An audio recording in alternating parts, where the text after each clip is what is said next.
and the knowledge is the one which you must pay a lot of attention.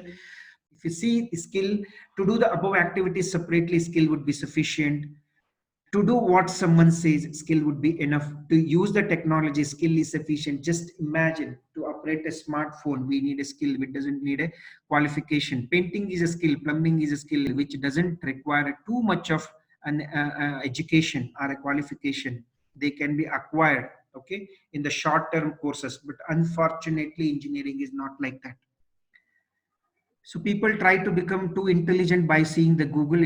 So at any point of time, one should not think to replace textbook via Google. This is where most of you youngsters are doing a mistake. That okay, I don't know how many people have a practice of spending your time in the library. Library is the most beautiful place in your university.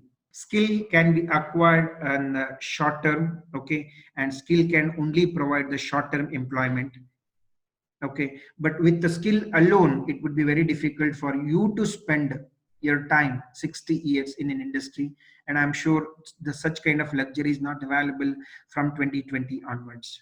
Knowledge, in my opinion, I just put it in this slide. Okay, if you are able to understand the loads, and if you have a liberty to choose a material, right, and if you have a knowledge to justify the design and as per the certification requirements, then you create the model and a manufacturable drawing, which is called a DFM.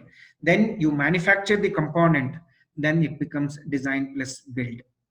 To do these above activities together, knowledge is essential. To work on what need to be done, knowledge is required. To build a technology, knowledge is must. Textbooks gives a knowledge. Knowledge gaining will have no end. Knowledge and skill together provides a long-term employment. People do ask me, sir, how long I need to read. I just tell only one thing to all of you, my dear friends. You must read till the time you breathe. The moment you stop reading, it means that your career is finished. It is as simple as that. If you want to be in the mechanical and aerospace domain, just only mantra is you need to practice enough engineering what you have been reading.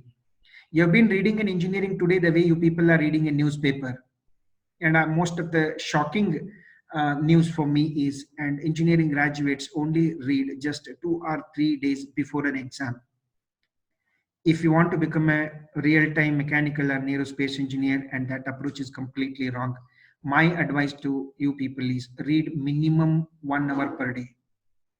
If you can skip your lunch and dinner, then you can skip your reading. Otherwise, I don't think you should skip anything, the reading part.